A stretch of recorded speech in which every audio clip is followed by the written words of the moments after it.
Times media. मैं हूं नीलम तिवारी। आप सभी दर्शकों का नीलम टाइम्स मीडिया में स्वागत है।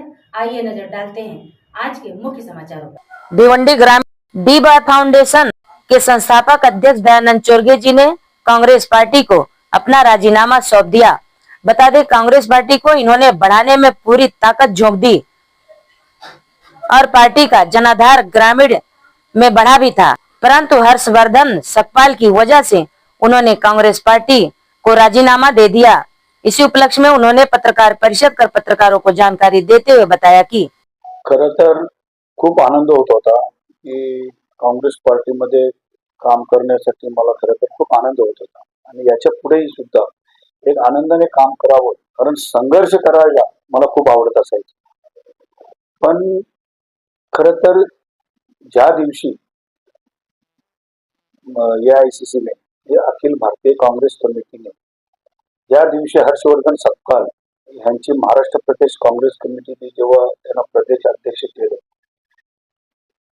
त्याच्यानंतर थोडंसं मला समजलं की राजकारणात म्हणजे त्याच्यानंतर आपल्याला थोडंसं शिकायला मिळालं की राजकारण काय, कारण काही माहिती नसल्याला म्हणजे त्या राजकारणामध्ये कुठल्याही प्रकारचा त्याला ABCD माहिती नसताना अशा व्यक्तीला महाराष्ट्र प्रदेश काँग्रेस कमिटीचा अध्यक्ष केला। आम्ही आमच्या जिल्ह्यातील काही गोष्टी असतील त्या गोष्टी सांगण्यासाठी आम्ही त्या व्यक्तीकडे कधीही जरी गेलो तरी तो स्वतःला इतका VIP समजायचा की ते फार विचित्र माणूस या महाराष्ट्र प्रदेश काँग्रेस कमिटीने त्याला अध्यक्ष म्हणून त्यांना पाठवलं। आदरणीय राहुलजी गांधी यांनी सर्व देशातील जिल्हा अध्यक्षांना बोलावून एक कॅम्प घेतला आणि ते कॅम्प घेत असताना ज्या जिल्ह्यातील जिल्हा अध्यक्षांना बोलवले अशा आणि जे प्रदेश असतील, उदाहरणार्थ उत्तर प्रदेश असेल, महाराष्ट्र असेल, बिहार असेल, राजस्थान असेल, गुजरात असेल, या सर्व जिल्हा अध्यक्षांना ज्या वेळेला बोलवत असताना त्या ठिकाणी स्टेट प्रेसिडेंट सुद्धा असायचा आणि त्यावेळेला आदरणीय राहुलजी गांधी यांनी एक ठराव पास केला की जिल्ह्यामध्ये जो जिल्हा अध्यक्ष असेल त्याला विचारूनच पुढे तुम्ही काम केलं पाहिजे। पक्ष संघटनेसाठी जिल्हा अध्यक्ष याचा प्रथम रोल असेल, पण असं काही महाराष्ट्रात मला हा चित्र बघायला मिळालेला नाही। आणि ज्या वेळेला महाराष्ट्रातील सर्व जिल्हा अध्यक्ष या प्रदेश अध्यक्षावर अत्यंत नाराज आहेत, कारण राहुलजींनी सांगितलं की ज्या जिल्ह्यामध्ये जिल्हा अध्यक्ष असेल अशा ठिकाणी जे काही ब्लॉक असतील त्या ब्लॉकचे अध्यक्ष ठरवण्याचा अधिकार हा फक्त जिल्हा अध्यक्षाला असेल आणि त्यावेळेला जर अध्यक्ष व्यवस्थित काम नसेल करत किंवा ह्या व्यक्तीला ज्या वेळेला जिल्हा अध्यक्षांनी ब्लॉक अध्यक्षाची शिफारस ज्या वेळेला तो करतो त्यावेळेला तो कसा आहे काय नाही त्याची माहिती प्रभाऱ्यांनी घ्यायची। पण ज्या वेळेला इथे आमच्या जिल्ह्यामध्ये आणि अशा अनेक जिल्ह्यामध्ये जे प्रभारी पाठवले होते ते खरं तर त्या स्टेट प्रेसिडेंटनी पाठवलेले होते। जे प्रभारी पाठवले, जे काही डील करायची ते तुम्ही डील करा, पण जो कोणी आपल्याला 2, 3, 4 लाख रुपये देत असतील अशा ब्लॉक अध्यक्षाला आपण ब्लॉक अध्यक्ष करायचं, म्हणजे तिथे ते काय जिल्हा अध्यक्षाला काही लेणं नाही आणि देणं नाही। जर अशा पद्धतीने जर काँग्रेस पक्ष जर करत असेल तर आज सुद्धा बिहारमध्ये काय परिस्थिती आहे तुम्ही आम्ही सर्वांनीच बघितली।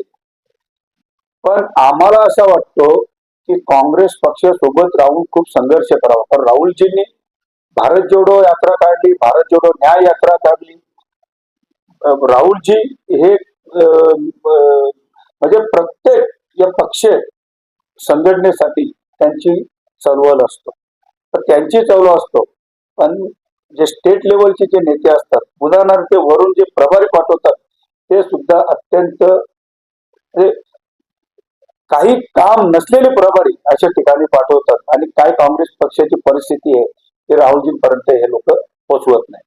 स्टेट माझा खरं तर जो आरोप आहे जो स्टेट प्रेसिडेंट हर्षवर्धन सकपाल ह्याच्यावर माझा खरा आरोप आहे कारण त्यांनी जे ब्लॉक अध्यक्ष केले ते सर्व ब्लॉक अध्यक्ष 3 लाख 4 लाख 3 लाख 4 लाख रुपये घेऊन त्यांनी ब्लॉक अध्यक्ष केलं. त्याला माहिती आहे की इथे राहुलजींनी आपल्याला पाठवलेलं आहे. इथे कधीही आपली या प्रदेश अध्यक्षावरून कधीही हकालपट्टी होऊ शकतो. पण जे काही पदरात मिळेल ते आपण घेत राहा. आणि आता खर तर माझ्या ठाणे ग्रामीण जिल्ह्याचा अध्यक्ष या नात्याने अधिकार कोणाला असतो? काँग्रेस पक्षाचा अध्यक्ष असेल त्याला अधिकार असतो. माझ्या कार्यक्षेत्रामध्ये बदलापूर आणि अंबरनाथ ही नगरपालिका आलेली आहे. आणि या बदलापूर अंबरनाथ नगरपालिकेमध्ये कुठल्याही प्रकारचा विश्वास या अध्यक्षांनी माझ्याकडे दाखवलेला नाही. आणि खरं तर ज्या वेळेला मी अध्यक्षांना फोन करायचो याच्या संदर्भात अंबरनाथ बदलापूर संदर्भात मला तुमच्या जवळ बसायचं आहे, तर त्याचा एकच शब्द की आम्ही तिथे प्रभारी पाठवलेला आहे, त्या प्रभारीचा रिपोर्ट येईल तेव्हा आम्ही तिथे उमेदवारी जाहीर करू. आता या माणसाने म्हणजे याला किती अक्कल आहे ते मला माहित नाही. आता या अक्कलवाद्यांनी ज्या प्रभाऱ्याला तिथे पाठवलंय तो प्रभारी यांनीच पाठवलेला. आणि जे काही तोडपाणी करायची ते आपोआपसात तोडपाणी करतात. आणि ज्या पद्धतीने खरोखर मी सांगतो की याच्या अगोदर मी अध्यक्ष बघितले, मी प्रभारावपासून मी काम केलेलं होतं. सन्माननीय माणिकराव ठाकरे पासून मी काम केले. माणिकराव ठाकरे ज्या वेळेला प्रदेश अध्यक्ष होता त्यावेळेला मी जिल्ह्याचा अध्यक्षही होतो. आणि त्यावेळेला मी जिल्हाध्यक्ष होतो. प्रथम माझ्याकडे सभा दिली होती त्यावेळेला सोनाल्या ग्राउंडला मी सन्माननीय राहुल गांधींची सभा घेतली होती. किमान 1.5 ते 2 लाख लोक मी त्या सभेला जमवले होते. आणि 2014 मध्ये पूर्ण काँग्रेसमय अशा पद्धतीने वातावरण मी संपूर्ण जिल्ह्यामध्ये केलेलं होतं. आणि त्याच्यानंतर काय शेवटी झाला, बाहेरचा उमेदवार दिल्यानंतर 2014ला बाहेरचा उमेदवार दिला. आणि आपली जी सिटिंग जागा होती ती 2014 गेली, 2019 गेली आणि 2024 गेली. आता 2024ला ज्या ठिकाणी 2014 मध्ये मी सन्माननीय राहुलजींची सभा घेतली होती त्याच ग्राउंडला 2024ला मी सन्माननीय राहुलजी गांधी यांच्या भारत जोडण्या यात्रेमध्ये ते स्टेला होते, इथे मुक्कामी होते आणि सर्व नियोजन मी केलं होतं. काय झालं, ती जागा शेवटी वातावरण चांगला तयार केलं आपण काँग्रेस पक्षाच्या माध्यमातून. खूप चांगला वातावरण 2024ला केला. शेवटी परिस्थिती काय झाली, जागा पवार गटाला गेली आणि पवार गटाचा तिथं खासदार निवडून आले. म्हणजे जे आपण निवडून येऊ शकतो अशा जागा कधी काँग्रेस पक्ष जर हे करत नसते की काँग्रेस संपूर्ण कोकणामध्ये एकही आमदार नाही. पूर्ण कोकणमध्ये गेल्या सिंधुदुर्गापासून तर पालघरपर्यंत एकही आमदार नाही, एकही खासदार नाही. मला वाटतं जिल्हा परिषदचा मेंबर असेल तर तो पण नाहीये. तर या पूर्ण खरं तर या महाराष्ट्र प्रदेश काँग्रेस कमिटीने हा कोकण पूर्ण साईडला ठेवलेला. लक्ष कुठं पश्चिम महाराष्ट्र, लक्ष कुठं विदर्भ, लक्ष कुठं उत्तर महाराष्ट्र, अशा ठिकाणी जर तुम्ही लक्ष देत असेल तर मग या कोकणवर कोणी लक्ष दिलं पाहिजे. खरं तर सर्वप्रथम 1 नंबर जर माझी नाराजी कोणावर असेल तर हे प्रदेश अध्यक्ष हर्षवर्धन सपकाळ याच्यावर नाराजी आहे. दुसरं नाराजी म्हणजे ज्या अर्थाने राहुलजींनी सांगितलं की जिल्हा अध्यक्षांना पावर द्या आणि ज्या वेळेला मी मला जर तुम्हाला जिल्ह्याचं जर नेतृत्व करायचं असेल ना, जिल्ह्यामध्ये जर काँग्रेस जर तुम्हाला दाखवायची असेल तर जर तिथे मी जर दाखवू शकलो नाही तर तुम्ही पकडणार कोणाला? जिल्हा अध्यक्षाला. मग जिल्हा अध्यक्ष सांगून जर तुम्ही ब्लॉक अध्यक्ष देत नसाल तर मग तुम्ही जर वाया जर तुम्ही ब्लॉक अध्यक्ष देत असतील तर जिल्हा अध्यक्ष या नात्याने जर मी त्या अध्यक्षांना जर कॉल केले की हा कार्यक्रम ठेवा ते सरळ सांगतील की साहेब आम्हाला तुम्ही अध्यक्ष नाही केलेला, आम्हाला प्रदेशने अध्यक्ष केला, मग आपण या जिल्ह्याचं नेतृत्व करायचा कसा? दुसरा 100% खरं आहे ते, जर वेळ असेल तर त्याने एक साईडला बसावं, मी पण एक साईडला बसायला तयार. माझ्याकडे पुरावा पण आहे, रेकॉर्डिंग आहेत माझ्याकडे, त्यांनी कधीही बसवा, मी येतो ना.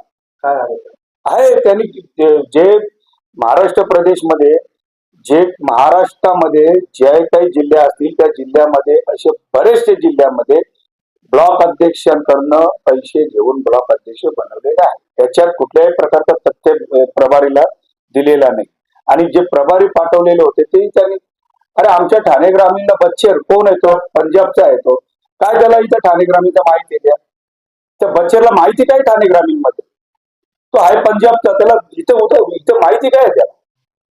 त्याने त्याची पोली भाजली, त्याने त्याचं काय करायचं ते केला, तो केला काय त्याला. आणि उठसूट इथे ब्लॉक अध्यक्ष आहेत ते उठसूट दिल्लीला जातात.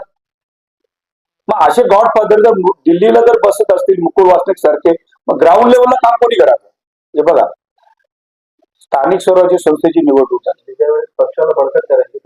स्थानिक स्वराज्य संस्थेच्या निवडणुकीमध्ये मी राजीनामा देतो. त्या राजीनाम्याचं कारण तुम्हाला सांगितलं की अंबरनाथ आणि बदलापूर या नगरपालिकेमध्ये कुठल्याही प्रकारे मला विश्वासात घेतला नाही. माझे नातेवाईक आहेत तिथे, माझी मुलगी आहे तिथे. आणि ज्या ठिकाणी तिथून ऍडव्होकेट कृष्णा रसाळ हा मागच्या वेळेला भारतीय जनता पार्टीचा अध्यक्ष होता आणि भारतीय जनता पार्टीमध्ये तो निवडून तिथे नगरसेवक झाला. नगरसेवक झाल्यानंतर तिथला तो बांधकाम समितीचा सभापती झाला. आणि त्या व्यक्तीला ज्या वेळेला प्रदीप पाटील यांनी शिंदे गटामध्ये प्रवेश केला, त्यावेळेला त्या प्रदीप पाटलाने, खरं तर हे मुद्दा बघा, ज्या वेळेला प्रदीप पाटलांनी जिस दिन प्रदीप पाटिल ने कांग्रेस पार्टी छोड़ने के बाद में जबकि शिवसेना में जब प्रवेश किया, वो प्रवेश करने के बाद में प्रसार माध्यम से उसको पूछे कि आप 10 साल से कांग्रेस पार्टी में थे, 2 बार कांग्रेस पार्टी से आप चुन के आए, तो अभी कांग्रेस पार्टी आपने क्यों छोड़ा. तो उसने जवाब क्या दिया कि राहुल गांधी को खुद को परिवार संभालना नहीं आता, तो कांग्रेस पार्टी क्या संभालेगा. सब कांग्रेस के सब नेता लोग चोर है, तो इसके पास हम काम करके क्या करें. हमारे जब बंटी पाटिल जब राज्य मंत्री था तो हम 10 बार जाके आए. कौन बोला ऐसा? प्रदीप पाटिल. लेकिन हमको अंदर नहीं लिया, हमको पुलिस प्रोटेक्शन नहीं दिया. ये सब कांग्रेस पार्टी चोर है. और राहुल गांधी खुद का परिवार नहीं संभालना आता तो कांग्रेस पार्टी क्या संभालेगा. ऐसी बात वो जो प्रदीप पाटिल ने की, तो उसको तत्कालीन अध्यक्ष जो हमारे नाना पटोले साहब था, जब उसको हमने पूछा कि प्रदीप पाटिल शिंदे गट में गए, तब राहुल जी के बारे में बताया कि राहुल जी खुद का परिवार नहीं संभालता तो कांग्रेस पार्टी क्या संभालेगा. तो उसी टाइम हमारे जब वो प्रदेश अध्यक्ष थे कौन, नाना पटोले साहब, उसको 6 साल निलंबन किया. इसको प्रदीप पाटिल को 6 साल निलंबन किया और पार्टी से निलंबन किया. और ये जो अभी अध्यक्ष है हर्षवर्धन सपकाल, या हर्षवर्धन सपकाल जे आपले प्रदेश अध्यक्ष आहेत, यांनी त्याचा प्रवेश न घेता, म्हणजे पक्षात प्रवेश पण घेतला नाही आणि त्याला काँग्रेस पार्टीमध्ये जॉईन केला आणि पुन्हा त्याला अंबरनाथचा शहर अध्यक्ष केला. अगर जी व्यक्ति, जो आदमी अपने नेता राहुल जी के बारे में अपशब्द बात करते हैं और उसी को वापस कांग्रेस पार्टी में ले लेता, ये काय की महाराष्ट्रातील बरेचसे जिल्हाध्यक्ष माझ्या कॉन्टॅक्ट मध्ये होते. प्रत्येक जिल्हाध्यक्ष एकच आहे की सन्माननीय प्रदेश अध्यक्ष यांनी डायरेक्ट त्या ठिकाणी माणसं नेमलेली आहेत, जो काही देईल त्याला ब्लॉक अध्यक्ष करणार, ही त्याची स्ट्रॅटेजीच आहे. त्याच्यामुळे ते डबल काय बोलण्याची काय हे नाहीये. आणि मला काही कोणाचा दबाव नाहीये किंवा मला कुठला हे नाही. मला असे जर नेते जर इथे जर काम करत असतील तर त्या पक्षामध्ये मी काम करणार नाही. कारण ठीक आहे, माझे नेते आहेत, मार्गदर्शक आदरणीय बाळासाहेब थोरात साहेबांच्या सांगण्यावरून मी पक्षामध्ये आलो. बाळासाहेब थोरात हे प्रदेश अध्यक्ष होते, त्यांनी मला पश्चिमची उमेदवारी दिली. बाळासाहेब थोरात हे माझे मार्गदर्शक होते, आज पण आहेत आणि पुढेही ते माझे मार्गदर्शक राहणार आहेत. मला जो काही निर्णय घ्यायचा असेल किंवा जो काही मला वैयक्तिक माझी संघटना आहे DY फाउंडेशन. उद्या जर माझा स्वतःचा संघटना करायची तर मी स्वतःही संघटना करेन. आणि कुठल्याही प्रकारचा मी कोणाच्या काँग्रेस पक्षावर कुठल्याही प्रकारचा नाराज नाही. काँग्रेस पक्षाच्या कुठल्याही नेत्यावर मी नाराज नाही. फक्त प्रदेश अध्यक्ष हर्षवर्धन सपकाळ याच्यावर मी नाराज होऊन मी या पदाचा मी राजीनामा आज देत आहे. आत्मविश्वास त्यांनी कुठल्याही प्रकारे दाखवला नाही आणि कुठल्याही प्रकारे त्यांनी मला विश्वासात घेतलेला नाही आणि जे काही घडतं ते योग्य नाही आणि चांगलं आहे. इसी तरह सबसे पहले समाचारों को देखने के लिए नीलम टाइम्स मीडिया को सब्सक्राइब करें, लाइक करें, शेयर करें। धन्यवाद।